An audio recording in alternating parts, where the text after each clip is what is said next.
This video is going to cover section 7.2, perimeter and area of plane figures. So in the previous section, we talked about lines and points and line segments and pretty much what those lines and points could make, essentially angles, okay? And about the different properties of angles, as they're related to parallel lines, cut through transversal, perpendicular, and so forth.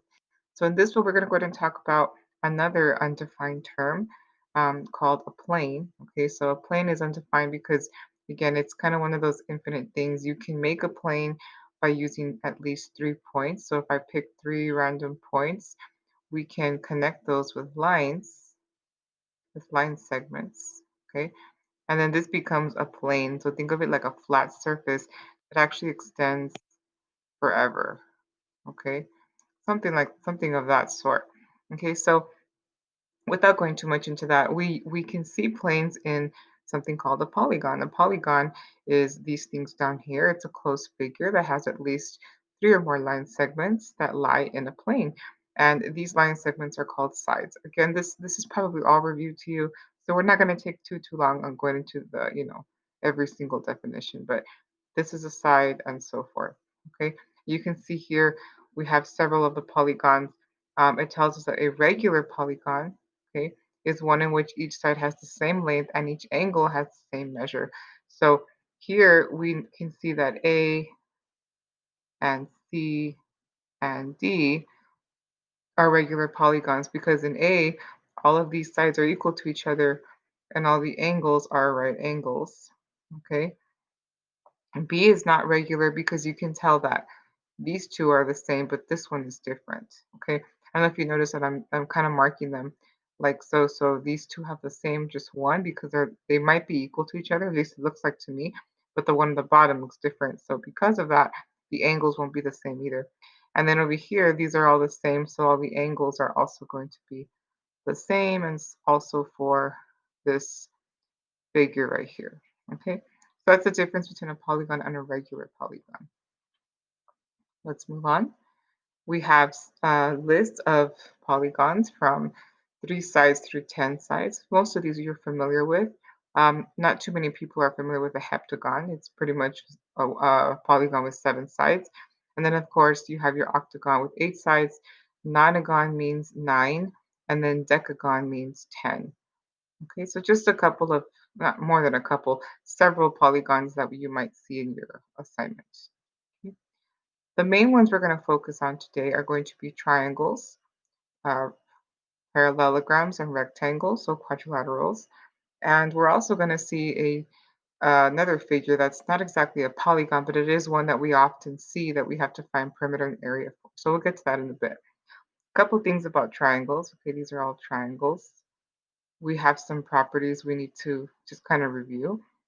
We have an isosceles triangle is one that has exactly 2 sides of equal length. So in this one, it looks like it's AC and CB. So we could say that AC is equal to CB. Okay. And if that's the case, the angles are also, they have it for us down here, so we don't have to write it. But that means that these two angles are also the same. Okay. An equilateral triangle is one where all 3 sides are the same. So that means that all of these are equal to each other, as you can see right here. Okay, and it also means that the angles are equal to each other. So this angle is equal to this angle is equal to this angle. As a side note, because we didn't really mention it before, but a triangle has 180 degrees total inside. So that means that each of these would be 60 degrees because if they're all the same, all we have to do is divide that 180 by 3, which gives us 60. Okay. Last but not least, we have a scalene triangle. A scalene is pretty much just a triangle that has 3 different sides, which means that none of these are equal to each other at all, and neither are the angles. So if you notice, I kind of marked each of them with a different color and a different number of little strike throughs because it just kind of show that none of these are the same. Same with the angles, none of them would be the same. So this might be like, I don't know, 85, 90 degrees or so. No, 95. It's bigger than 90. 95. This one might be 60, and the other one would be whatever's left over. But some ways to mark these are using little curves, okay? And we just kind of put a different number of curves for a different measure of an angle, okay? A lot of definition stuff. And then of course we have the triangles defined by their angles, where we have an acute triangle, which means that you have, all of these are going to be less than 90 degrees. Okay, an obtuse triangle, which means at least one of them is going to be greater than 90 degrees, and the right triangle, which has the right angle right here, which is equal to 90 degrees. And this one actually has a lot of special properties. I'm not sure we're going to get to see them. If we do, it'll be in the next chapter, but we'll see. Okay. So anyway, let's get some actual work done now. To find the perimeter of a triangle. Well, we need to find what perimeter is to begin with. Perimeter is the distance around an object. So like the total distance. So in this case, it would be A plus B plus C. And you can see the formula is right here. P equals, so P being the perimeter, is A plus B plus C. Okay, and it's essentially what it is. So just to kind of do a really quick example, let's say we have this triangle, and I'm just going to make this up completely. Okay, and let's say this is equal to 10 centimeters, 13 centimeters, and we'll say 15 centimeters. Notice that I am giving them a unit because units are important.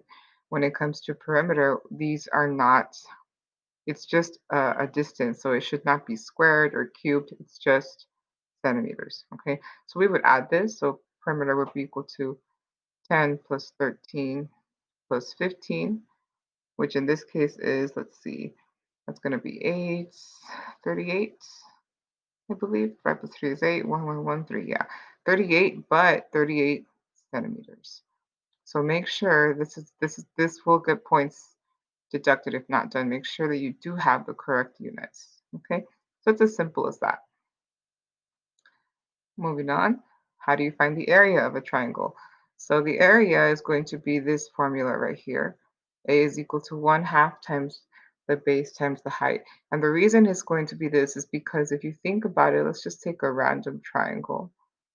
Okay, if I were to like try to complete it into a quadrilateral, so to speak. So if I were to make like another half of it, okay, you see how it's a parallelogram, and a parallelogram is always your base times the height. So we just want half of it. That's why it's base times height times a half. So that's where that formula comes from. Okay. So anyway, enough about that. Let's go ahead and just jump right into an example, just so we know what represents the height and all that. So let's say we have this triangle, and I'm gonna go ahead and just jump right into the example here, okay, so you can see. It says find the amount of felt needed to make a banner that is in the shape of a triangle with a base of 18 inches. Okay, so this is my base down here. Okay, so B equals 18 inches and a height of 9 inches. So this was my base and a height of 9 inches. Now the height is always going to be perpendicular to the base. So it's going to make a right angle here. So even if and this is 9 inches. Okay, so just so as a side note, let's say you had a triangle that was kind of slanted like that. Okay, make that a little bit better because I want to make a point here. Oh, we go with the colors again. So let's say that this triangle was really slanted. Okay, this is a side note. So like that. Okay, well the height it wouldn't be this part right here. It would actually be the part that is perpendicular to the base being this part right here. So just be careful with that, okay? So this was a side note about the height, about h, okay? But anyway, let's go back to our problem. So this aside, here we have that our area is going to be 1/2 base times height. So 1/2 times the base, our base is going to be 18 inches, okay, times the height. And our height is 9 inches. So, you just multiply and then divide it by 2, or multiply and multiply times a half. So I'm going to go ahead and just do the multiplication and then I'll do the division. So this looks like it would be 1/2 18 times 9. Let's see. That's going to be 9 times 8 is 72. 72. So 2. 9 times 1, so 162 inches squared. Remember that we do have that inches squared because it's an area. You're multiplying the units times the units. And then we have to multiply this by 2. So if I were to multiply this by 2 or divide it by 2, it looks like I would get 81 inches square. Okay? If you had done the order of operations different, let's say you had done this part right here first, so 1/2 times 18, well, it's going to give you 9. 9 times 9 is 81. So same thing. Okay? Yeah, that's pretty much it, guys. This is a really, really easy unit. Down here we have our other type of polygon that we tend to see a lot of, and these are all of the quadrilaterals, okay? Well, not all of them, but the main ones. Of course, you can make up some random looking shape and it's still a quadrilateral as long as it has the four sides, right? But oh, and actually you can see it right here. That's this one right here, quadrilateral. So there's a whole bunch of these. There's parallelograms, rectangles, squares, rhombi or rhombus, trapezoids, isosceles trapezoids, and you can see all the properties here. This one, I would say take a screenshot of it at least, just so you have them all in case you're asked a question about the properties. Okay, it's important to note that, for instance, would you say that a square is also a rectangle? Well, to determine that, you would look at all the properties of the rectangle and say, let's see, opposite sides are parallel? Yes, this one also has that. Opposite sides are equal in length? Well, this one says all of them, so for sure opposite sides are equal. All angles measure 90 degrees, so yes.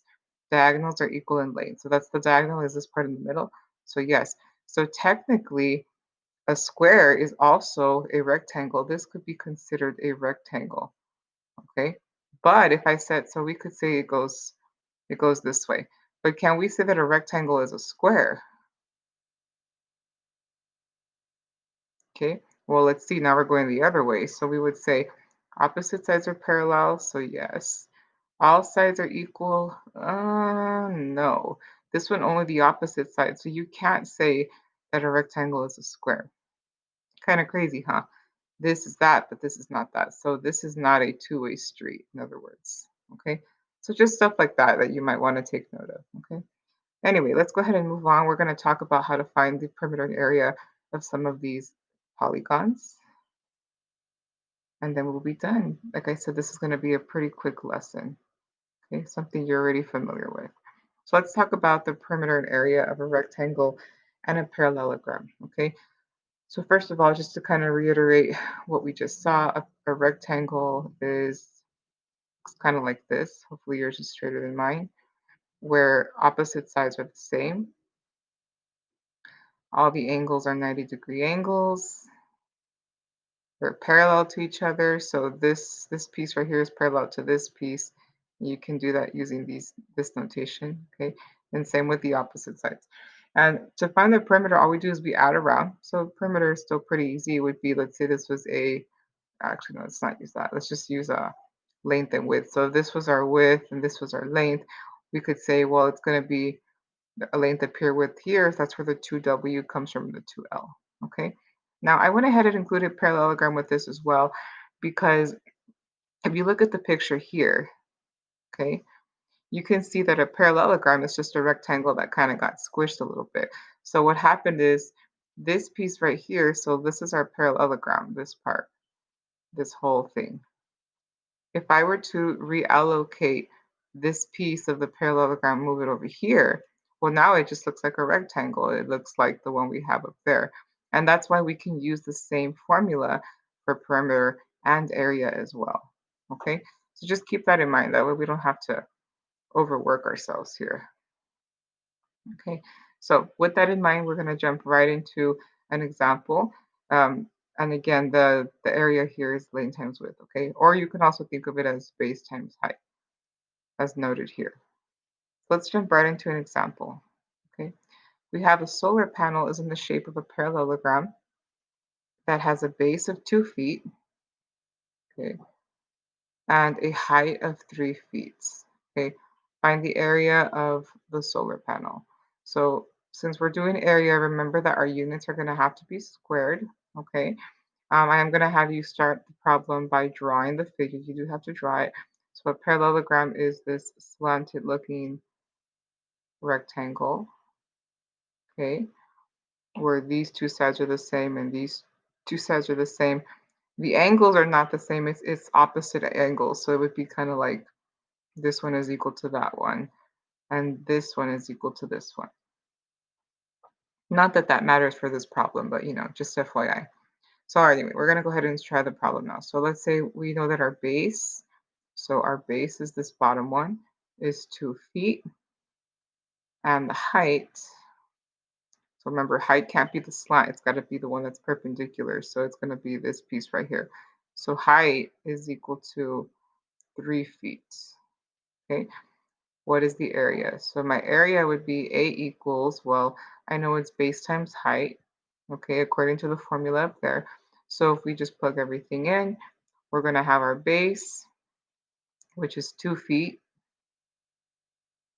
times our height, which is 3 feet. Nice, easy problem. 2 times 3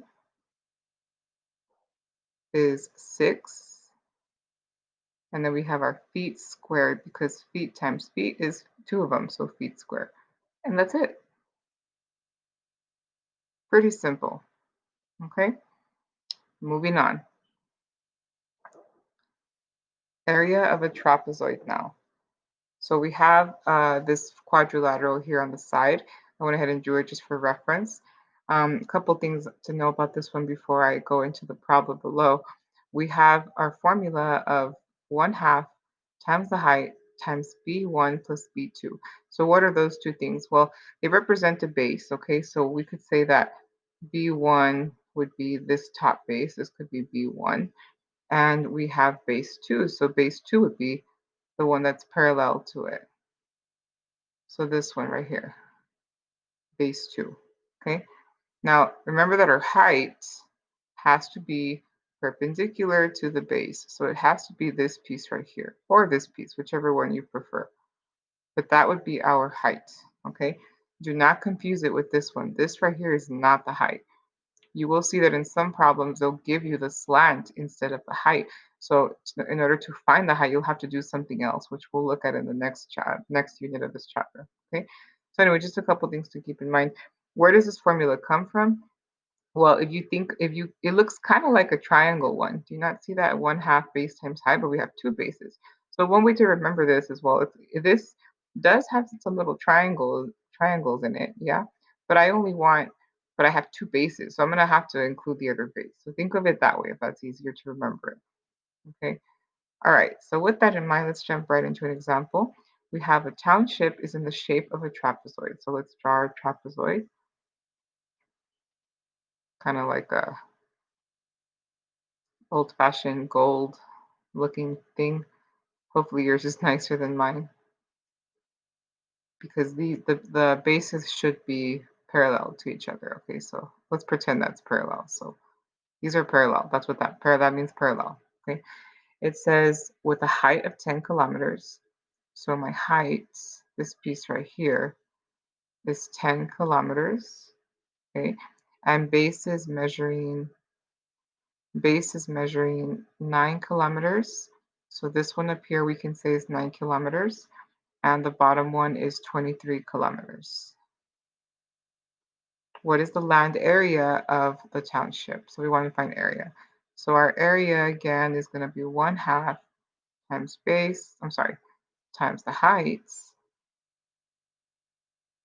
times base 1 plus base 2. Okay, so let's go ahead and do that. 1/2 times our height, so times 10 kilometers.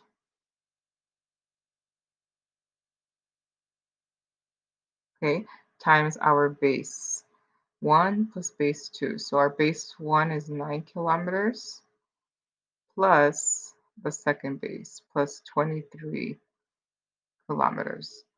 I know this is probably really easy for you, so by all means, if you want to skip this, just get to the answer, Go ahead. I'm just going to go step by step either way. Okay. So this looks like it's going to be 1/2. Okay. I'm going to go ahead and leave the 10 there. So 10 kilometers. And I'm going to add these two first. So 9 plus 23 is going to be 32 kilometers. Okay. So rewriting that, I'm going to go ahead and multiply now. Actually, I think I'm going to make my life easier. I'm going to do this part first because I think that's easier. So 1/2 of 10 would be 5 kilometers. And of course, you can do whatever order you want at this point, times 32 kilometers, which would be, let's see, 5 times 32 is going to give me 160. So 160 kilometers squared. Remember that we do have to have that unit squared. If you do not put the square, if you don't put this part, it will be counted. You'll get some points off, okay? So just be careful with that. And that's it with this one, and we are almost done with this lesson. We have one more figure to look at. So I mentioned another figure that is often seen in these types of problems, and that is a circle. So a circle is a plane. It's also a plane figure, which and where all the points are equidistant from a point in the middle. Equidistant means they're the same distance away. Okay. In this case, that point would be here in the middle, point O. Okay. This is called the center of the circle. We should know from old classes or maybe a geometry class you took that the point from point A through to point B, if it passes through that center, this is called the diameter. Okay, so this right here, this horrible not straight line of mine, here we go. That's called the diameter. Any line that goes through the center and goes from one edge of the circle to the other would be considered the diameter. Okay, it's the length of the circle going through the center. And then we have something called the radius. The radius is also starting from the middle. This only goes halfway. It doesn't go through the whole circle. It just goes to one edge. And as we know from previous classes also, the radius is 2 times the diameter. I'm sorry, two radius is equal to the diameter. So this is what I mean right here. The diameter is 2 times the radius. Okay. So just a couple reminders on how to on what these properties are. Okay, what these definitions mean and stuff. So with that in mind, here's our two famous, most famous formulas for circles. We have the circumference, okay, which is the same as the perimeter. So I want you to put that here because for some reason, I guess because we're just not used to hearing someone say, "What's the perimeter of a circle?" Perimeter is the distance around an object, right? So circumference means, well, let's find this piece right here. We're just going to look for the pizza crust, right? So we want it's the same as the perimeter. It's the distance around the circle in this case. So circumference and perimeter are the same thing for a circle. Okay. But anyway, that formula looks like it's going to be 2 pi r, which is the more common one. But if you have your diameter, you can also use pi d. Okay. The area of a circle, well, that's the entire pizza, right? That's like if you wanted to eat this whole thing, is going to be pi r squared. So if you don't remember, because I do have some of my math team kids always forget, they confuse these two. Remember that area always has units squared, and this one has a square. So for sure, pi r squared has to be the area formula. Okay. So anyway, with that in mind, we're going to go ahead and use those two formulas to find the perimeter or the circumference, if you prefer, of the circle and the area of this circle here. So first of all, we know that circumference is equal to 2 pi r. In this problem, it looks like our r is this piece right here, okay, which I can't seem to make a straight line out of, but it's going to be 4, okay? So we're going to have 2 pi times 4, times 4 centimeters, I should say, because we want to be correct here. What I'm going to do is I'm going to leave this in terms of pi. So when you leave something in terms of pi, what that means is you only multiply the numbers around and you leave the pi in there. So 2 times 4 would be 8. Bring down the pi and bring down your centimeters. That's it. This would be 8 pi centimeters, which is approximately 8 times 3.1415926, whatever that is. Okay, but for our purposes, we're going to leave it in terms of pi. Now, if it does say the approximate decimal, you would have to multiply times, times, you could do 3.14 because that's approximately pi. Okay, remember pi is one of those irrational numbers that goes on and on and on in no particular pattern. So we can't define it without having some kind of percent error. Okay, let's go ahead and now find our area. So area is pi r square. So pi times 4, because that was a straighter line than the other one, 4 square. And again, it's 4 centimeters, so let's not forget our centimeters in there. So that's going to be, we're going to leave it in terms of pi. So I'm going to just bring the pi down, and I'm going to calculate this part. 4 square is the same as 4 times 4, which is 16. Bring down that centimeter square at the end, and we are done. Remember again that area needs to have this little unit, that square at the end, and perimeter needs to have it, just the unit by itself. Big difference, okay? And I believe that's it, guys. A nice, easy lesson. Mostly review. If you have any questions, as always, let me know.